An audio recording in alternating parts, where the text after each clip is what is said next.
Hello student, मैं एकता सिंह आप सभी का ज्ञान चैतन्य चैनल में बहुत बहुत स्वागत करती हूँ। आज के इस वीडियो में हम शक और पार्थियन के बारे में यहाँ पर देखने वाले हैं। तो शुरू करते हैं।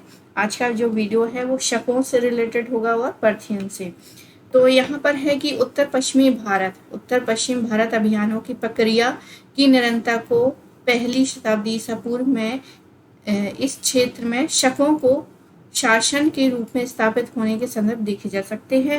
मध्य एशिया मूल के इन लोगों के स्थायी स्काइथियनों के साथ संगोत्रीय संबंध थे। राजनीतिक घटना चक्र से इनको बैक्टीरिया और ईरान की ओर धकेल दिया गया था।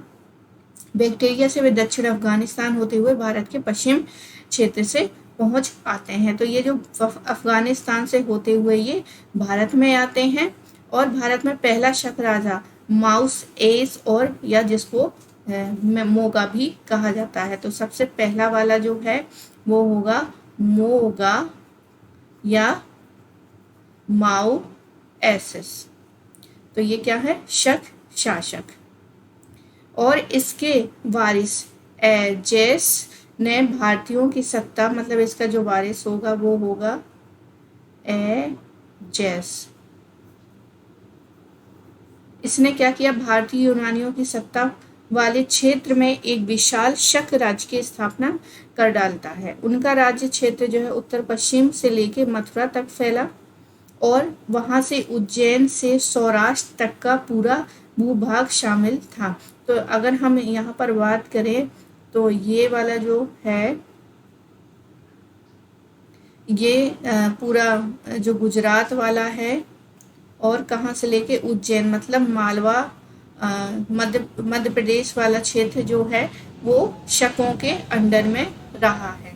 आगे है भारतीय, यूनानी और ईरानी संस्कृति के साथ अपने परिचय देने होने के आधार पर उन्होंने भारतीय यूनानी शैली की मुद्राएं जारी की थी और राजाओं के राजा शहनशाही की ईरानी उपाधि का इस्तेमाल भी इन्होंने किया था। यूनानी में इसका अनुवाद जो है बेसिलियस या बेसिलियन के तौर पर किया जा सकता है। उपरोक्त प्रभाव के अंतर्गत भारत में राजाओं के राजा की प्रतिभाशाली उपाधि से अलंकृत किए जाने वाले राजनीतिक इनका क्या है? महत्व है। राजाओं के राजा जो हैं वो किसको कहा गया? शकों को कहा गया। यह अनेक छोटे छोटे प्रमुख और राजाओं की मौजूदगी की ओर इशारा करता है। इसके अतिरिक्त जो है छत्रप और महाछत्रप जैसे प्रांतीय राजपाल थी जिसकी नियुक्ति राजा करते थे। तो यहाँ पर देख लेते हैं कि एक तो राजाओं के राजा कहा गया, ये उपाधि धारण की और जिसका अर्थ होता था छोटे प्रमुखों या फिर राजाओं की मौजूदगी। उसके अलावा उनके जो राज्यपाल थे वो छत्रप कहलाते थे या महाछत्रप जैसे प्रांतीय राजपाल भी नियुक्त किए जाते थे राजा के द्वारा। इस काल में उभर कर आई राजनीतिक व्यवस्था जो है शक राजाओं के लिए नेतृत्व में प्रमुखों यानी कबीलों और वंशों का एक संघ थी। ऐसा लगता है कि इस व्यवस्था के अंतर्गत प्रमुख और राज्यपाल काफी हद तक क्या होने लग गए थे? स्वतंत्र और स्वायत्त और स्वतंत्र होने लग गए थे। आगे देखते हैं। आगे है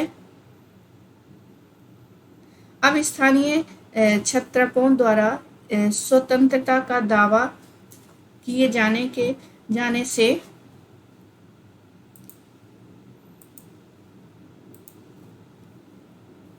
स्वतंत्रता का दावा किए जाने से शकों की जो है सत्ता कमजोर पड़ जाती है और उत्तर पश्चिम में शकों का अंतिम महत्वपूर्ण शासक एजेस द्वितीय था।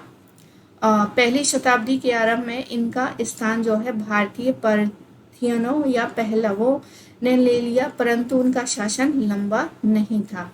पहलव जो है मूलतः ईरान के पर्थिया प्रांत से आए थे। दूसरी शताब्दी में उनका बैक्टीरिया पर अधिपत्य हो गया था। इसमें सबसे ज्यादा जो है गोंडो फर्नेस है जिसका शासनकाल पहली शताब्दी का पूर्वार्ध था। भारत में कुषाण सत्ता का उदय पल्लवों की सत्ता के पतन के साथ ही यहाँ पर शुरू होता है। तो एक किस्म से हम देखें तो मौर्यों के बाद जो है भारत में बहुत सारी शक्तियां दिखाई देती हैं, जैसे कि एक हो गए विदेशी राज्य और दूसरी स्वदेशी राज्य। तो पहले इसको हम कंप्लीट कर लेते हैं, फिर उसको एक ग्राफ के तौर में हम देखते हैं। जिस दौर में उत्तर भारत में राजनीतिक परिदृश्य में कुषाणों का आधिपत्य था, उसी काल में पश्चिम में क्या है, भारत के काठियावाड़ और मालवा में शकों का शासन था। मतलब जो शक है और जो कुषाण है वो साथ साथ यहाँ पर हमें दिखाई देते हैं। और जो शकों का सबसे प्रसिद्ध राजा हुआ है वो है रुद्रदमन है। दूसरी शताब्दी के मध्य जूनागढ़ का अभिलेख जो है इस राजा के विजय अभियानों और उपलब्धियों के बारे में हमें जानकारी देता है। तो रुद्रदमन का जूनागढ़ अभिलेख काफी इम्पोर्टेंट है। इस अभिलेख के बारे में देख लेते हैं, क्योंकि इसकी राजकीय भाषा क्या थी, संस्कृत थी। उसका सबसे पहला मतलब संस्कृत भाषा का पहला जो उदाहरण है वो हमें रुद्रदमन का जूनागढ़ अभिलेख ही हमें मिलता है। और यह सत्ता की अभिव्यक्ति का सबसे सुगम माध्यम बन गई। मतलब सत्ता मतलब राजनीतिक भाषा क्या हो गई, संस्कृत होती गई। यह एक सार्वजनिक प्रलेख था, मतलब एक सार्वजनिक सभी के लिए था।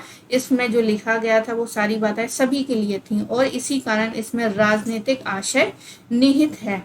राजनीतिक विषय वस्तु वाला इसी प्रकार का एक अन्य प्रलेख यानी अभिलेख है, जिसको कलिंग का खारवेल या हाथी गुफा अभिलेख कहते हैं। तो यहाँ पर कुछ क्या है, पिक्चर है। ये प्रारंभिक मध्यकालीन भू अनुदान शासन पत्रों से में अंकित प्रशस्तियों के समान थे, और उनका उद्देश्य जो है अधिकांश जो है दूर करके उनको आश्वस्त करना और उनके विश्वास को जीतना था। मतलब एक किस्म से ये जो अभिलेख है ये कौन सा है, तो हाथी गुफा अभिलेख। कौन सा, हाथी गुफा अभिलेख है ये वाला। इसमें बेसिक क्या चीजें मिलती है, इसमें वे चीजें मिलती हैं भू अनुदान शासन पत्रों ये थे, और ये इसलिए लगाए थे ताकि लोगों को जो आशंकाएं थी उसको दूर करने के लिए और विश्वास जीतने के लिए ये क्या है, शिलालेख पर खुदवाए गए थे। अब यहाँ पर देख लेते हैं कुछ अन्य चीजें, जैसे कि मौर्योत्तर भारत में मौर्योत्तर काल में कौन कौन सी चीजें थी हमें दिखाई पड़ती। तो हम दो तरह के हमें शासन दिखाई देते हैं, एक तो विदेशी राज्य हो गया और दूसरा हो गया स्वदेशी राज्य। स्वदेशी में कौन कौन से देखते हैं, तो मौर्य काल हो गए, शुंग काल हो गए, कर्ण वंश और सातवाहन। तो ये हो गए मौर्य काल हो गए और शुंग काल हो गए, कर्ण हो गए और सातवाहन। तो ये तो हो गए स्वदेशी। अब हम बात करेंगे यहाँ पर विदेशियों की। विदेशी कौन कौन से थे, तो यहाँ पर हम बात करेंगे हिंद यवनों की। हिंद यवन एक क्रम भी यहाँ पर पूछते हैं। फिर उसके बाद जो है शक आए, शकों के बाद पहलव और उसके बाद जो है कुषाण आए। तो ये एक क्रम जो है बिल्कुल हमें याद रखना है कि विदेशी शासन में जो है मौर्योत्तर के बाद हमें कौन कौन से दिखाई देते हैं, तो हिंद यवन, शक हो गए, पहलव हो गए और कुषाण हो गए। इसी को हम क्या बोलते हैं, हिंद यवन या फिर इंडो ग्रीक या फिर शकों को हम बोलते हैं सीथियन और पहलों को हम बोलते हैं पार्थियन, और जो कुषाण है वो है यूनानी, ये भी बोलते हैं। साथ ही इनके जो फेमस राजा हैं जो किंग हुए हैं वो हो गए यहाँ पर मीनांडर और यहाँ पर शकों का रुद्रदमन और यहाँ पर पहलवों के जो है गोंडोफर्नीस,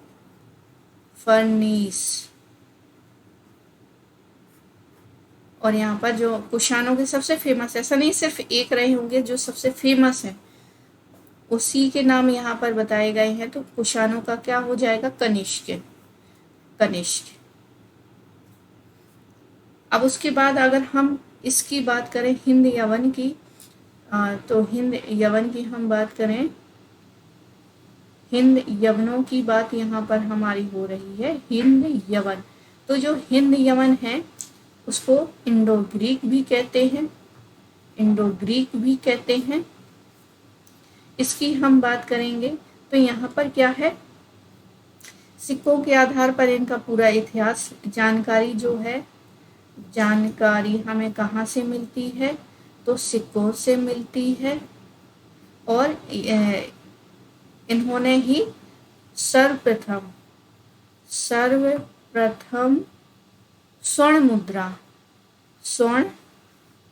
मुद्रा चलाई थी, स्वर्ण मुद्रा चलाई थी। और सिक्कों के आधार पर ही इनका क्या है, पूरा इतिहास लिखा गया है, इतिहास लिखा गया है। इसके अलावा इसके जो वंशज हैं, एक यूके टाइटीज होते हैं, यूके टाइटीस वंश हो गया। और एक दूसरा वंश है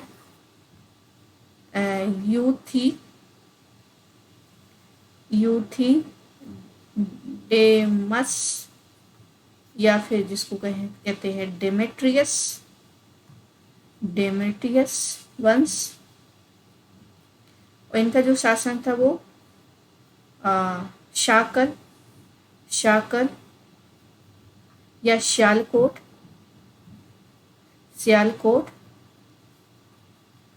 शाकल जो है व्यापार और शिक्षा के लिए काफ़ी फेमस था।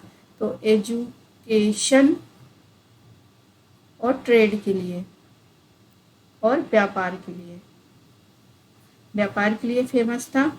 और यहीं पर क्या है, इन्हीं का जो मियांडर होता है, इसी वंश का जो शासक है मीनांडर, यही जो है फेमस होता है। और इससे रिलेटेड एक क्वेश्चन है, उसको मैं बाद में बताती हूँ। इससे पहले ये जो है यहाँ पर कर लेते हैं कि इसके ये जो थे कहाँ पर थे, तक्षशिला में इनका शासन था। इसके अलावा इसके जो शासक हुए हैं वो है एंट याल कीटस। आगे है इसके जो राजदूत हैं, इसके राजदूत कौन है,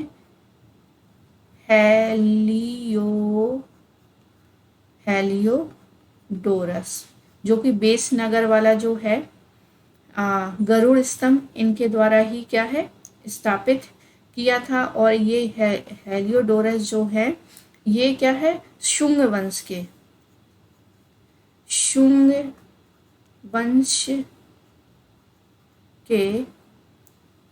भागभद्र के दरबार में आते हैं। हेलियोडोरस किसकी, शुंग वंश के भागभद्र के दरबार में आते हैं। और यहीं पर क्या है, इन्होंने विदिशा जो कि मध्य प्रदेश में पड़ता है, मिदिशा कहें, बेस नगर कहें, ये दोनों एक ही है। यहाँ पर ये कि गरुड़ स्तंभ जो है स्थापित किया था। इसके अलावा स्थापित करने के बाद इन्होंने क्या है, हेलियोडोरस ने ही यहाँ पर क्या है, वैष्णो क्या हो गया, वैष्णो धर्म को ग्रहण किया था। तो बहुत इम्पोर्टेंट क्वेश्चन है ये, वेरी इम्पोर्टेंट क्वेश्चन है ये। और यहाँ पर जो है गरुड़ स्तंभ मतलब गरुड़ आकृति बनवाई गई थी इसके ऊपर, और ये भागवत नाम अंकित करवाया था। और स्वयं को क्या है, अपने आप को वासुदेव कहा गया। तो बहुत इम्पोर्टेंट ये वाला फैक्ट है जो कि एग्जाम की दृष्टि से बहुत उपयोगी है। आगे देखते हैं, कुछ मियांडर के बारे में यहाँ पर बात करते हैं। तो मियांडर के बारे में यहाँ पर है मियांडर, जो कि हमें जो डेमेट्रियस वंश से था मियांडर। इसका देखते हैं मियांडर का। तो नागसेन बौद्ध भिक्षु हैं, उनके साथ यहाँ पर क्या है, एक उनकी बैठक होती है, बातचीत होती है, जिसका उल्लेख हमें यहाँ पर देखने को मिलता है। तो नागसेन, मियांडर और नागसेन। नागसेन कौन था? तो बौद्ध भिक्षु था, बौद्ध भिक्षु, बौद्ध भिक्षु थे। और इनकी जो इन दोनों की बातचीत है वो किसमें मिलती है?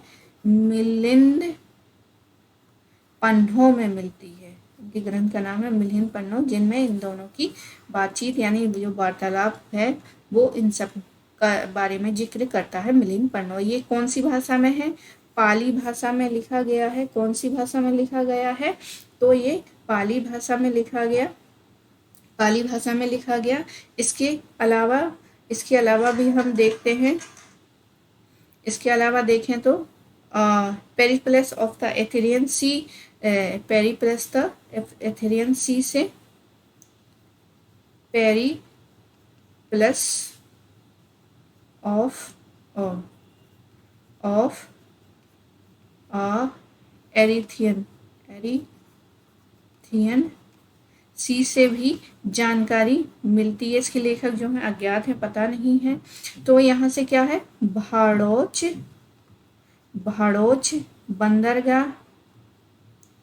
बंदरगाह में मियांडर के सिक्के हमें देखने को मिलते हैं। बंदरगाह में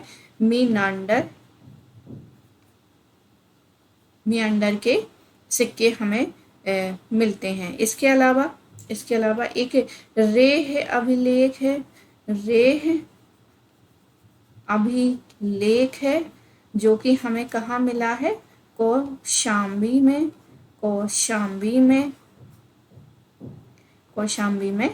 में मिला है। इसके अलावा इसके यहाँ पर और बात कर लेते हैं। इसके अलावा इसके जो उत्तराधिकारी थे स्ट्रेटो, इन्होंने क्या किया था? कांच के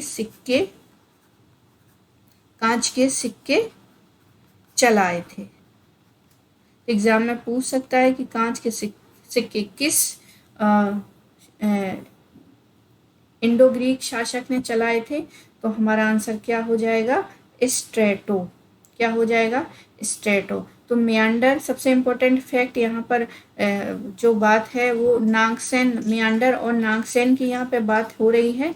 मियांडर और नागसेन की बात होती है किसमें? मिलिंद पन्नों, जो कि पाली भाषा में लिखा गया है।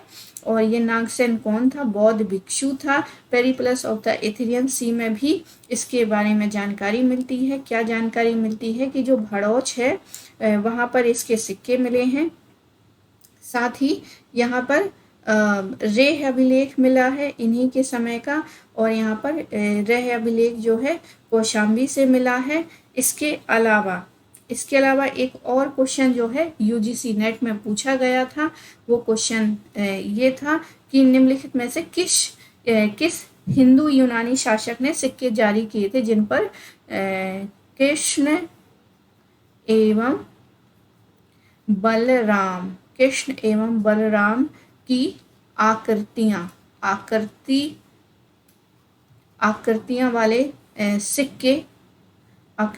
वाले सिक्के किसने चलवाए थे? तो यहाँ पर ये इस क्वेश्चन को समझने के लिए मियांडर को समझना पड़ेगा।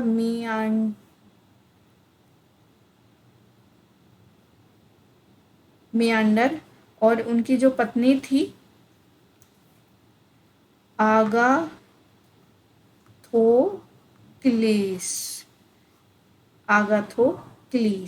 तो मियांडर की मृत्यु के बाद क्या है? ये क्या है? पत्नी है, और इसके जो बेटे हैं स्ट्रेटो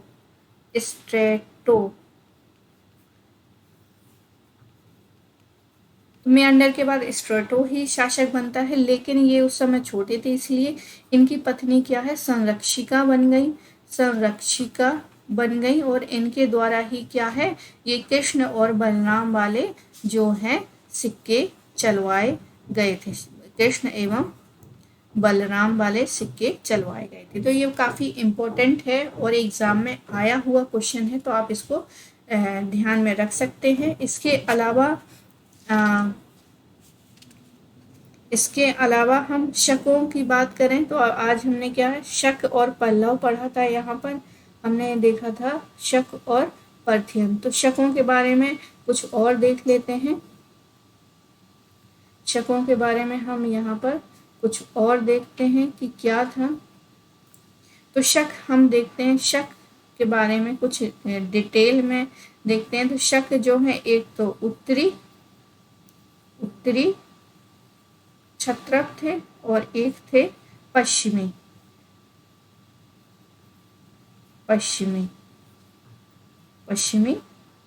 क्षत्रप। अब ये उत्तरी क्षत्रप और पश्चिमी क्षत्रप, ये दोनों के दोनों इस मैप के माध्यम से देखते हैं। तो यहाँ पर कुछ इस तरह से, यहाँ वाले जो हैं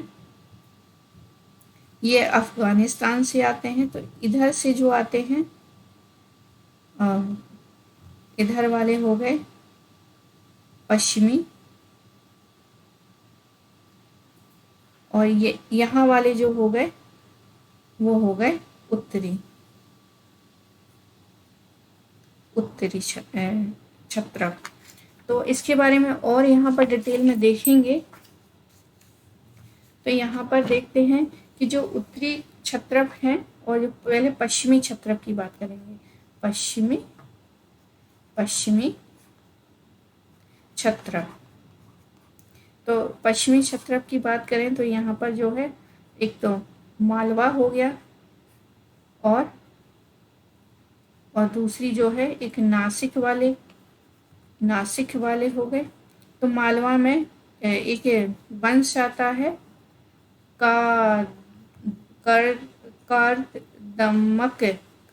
कारदमक वंश, और इसी के शासक होते हैं कौन,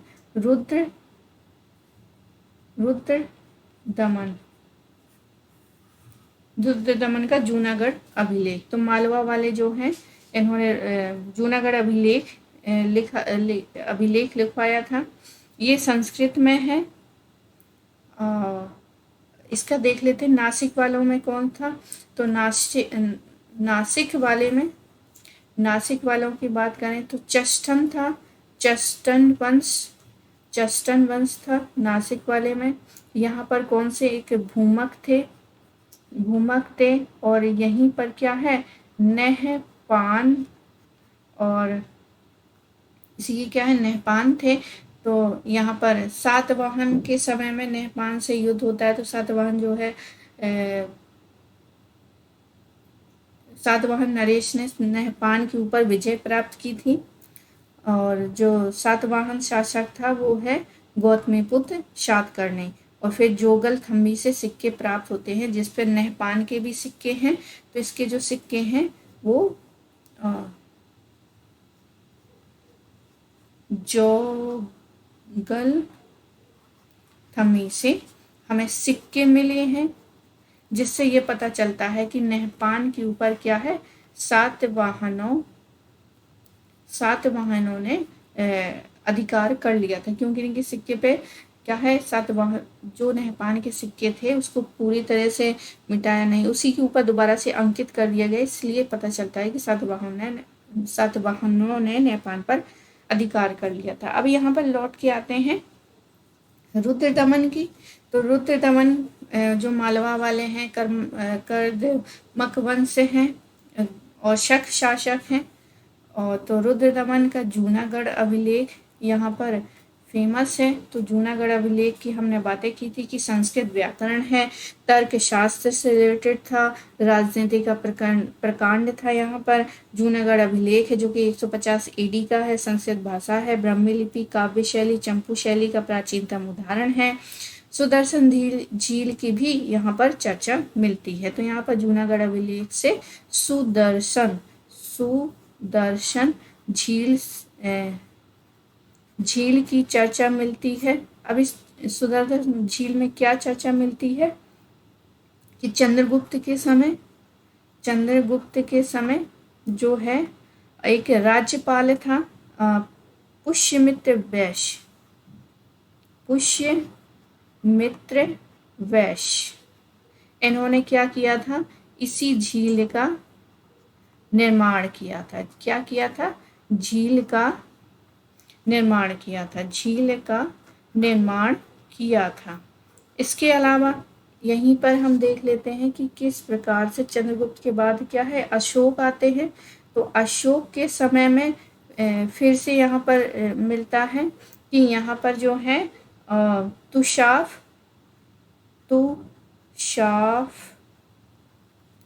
तुषाफ ने क्या किया था, एक बांध का निर्माण करवाया था। बहुत इम्पोर्टेंट क्वेश्चन है ये, बहुत इम्पोर्टेंट क्योंकि यहाँ से जो है संभावना है कि क्वेश्चन आपको 1 या 2 से यहाँ पर आने की बिल्कुल संभावना है। तो बांध का निर्माण करवाया था अशोक के जो राज्यपाल था तुषाफ, उन्होंने बांध का निर्माण करवाया था। आगे देखते हैं, अशोक हो गया। अशोक के बाद आते हैं अब ये रुद्रदमन इन्होंने क्या किया था, इसके जो राज्यपाल थे सुविशाख थे। अब सुविशाख के द्वारा क्या करवाया था, इसी बांध का, ये जो बांध है टूट गया था तो पुनः क्या किया, पुनः निर्माण करवाया। इसके अलावा देखते हैं स्कंदगुप्त देखते हैं। स्कंदगुप्त जो है पर्णदत्त का पुत्र चक्रपालित। तो यहाँ पर क्या है, पर्णदत्त का पुत्र चक्रपालित ने क्या किया था, बांध का जीर्णोद्धार करवाया था। तो ये हो गई कुछ इम्पोर्टेंट बातें। इसके अलावा कुछ और हैं जो हम देखते हैं, कुछ इम्पोर्टेंट फैक्ट। यहाँ पर कुछ इम्पोर्टेंट फैक्ट जैसे कि एक योद्धे होते हैं, योद्धे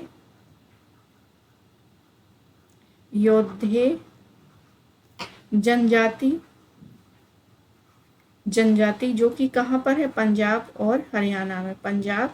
एंड हरियाणा में।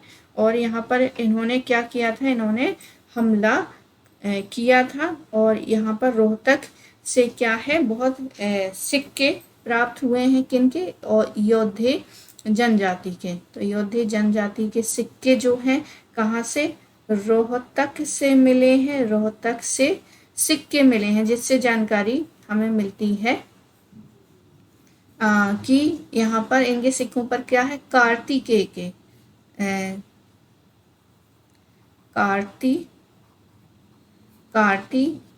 का अंकन हुआ है, कार्तिकेय का अंकन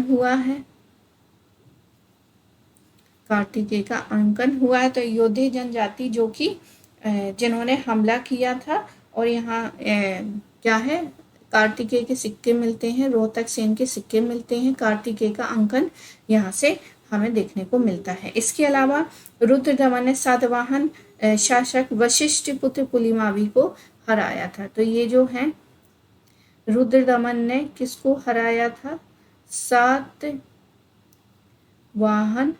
शासक वशिष्ठ पुत्र पुलुमावी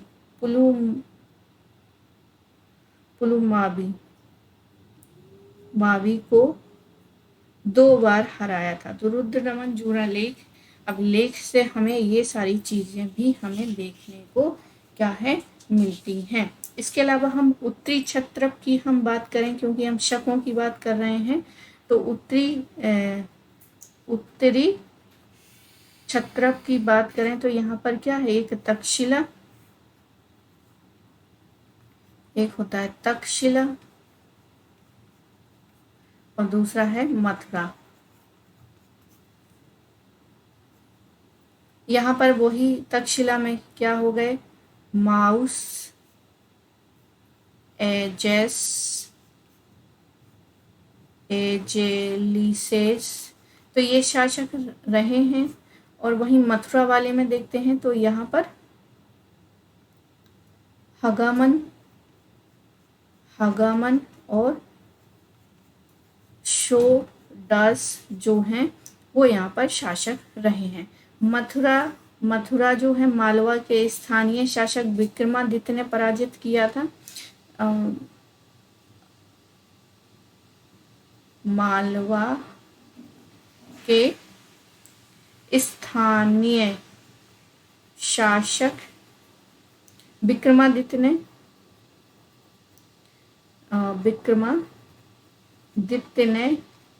पराजित किया था।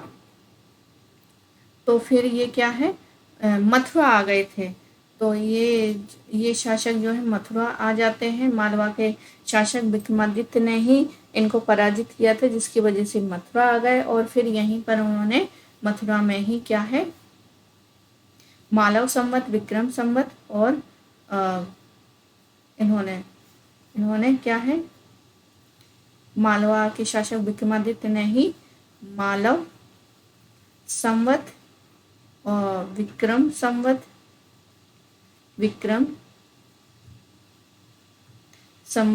और कृत संवत या कहीं कृत्य संवत।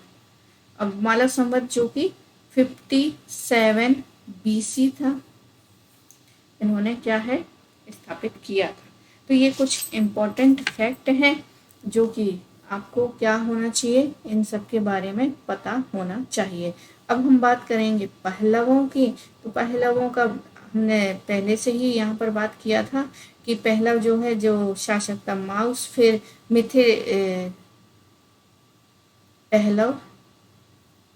पहलव हो गए। पहलव जो है इसके शासक थे माउस। और भारत में आने वाले कौन थे, मिथेडेटस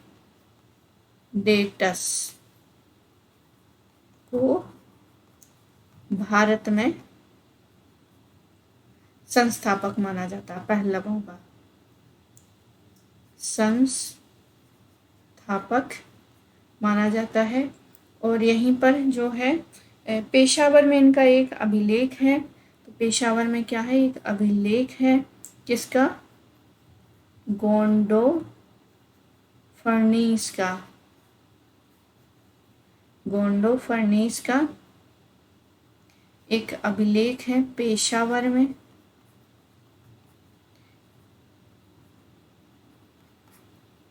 तख्त ते बही अभिलेख।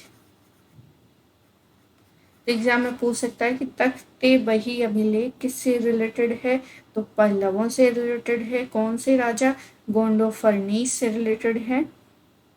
और ये जो अभिलेख है वो किस एडी का है, ये है 20 से लेके 41 एडी इनका जो है समय यहाँ पर मिलता है।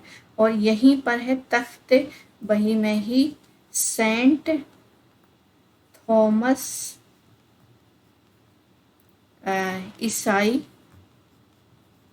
का उल्लेख हमें देखने को मिलता है। जो सेंट थॉमस का उल्लेख हमें कौन से अभिलेख में मिलता है, तो तख्ते बही में मिलता है।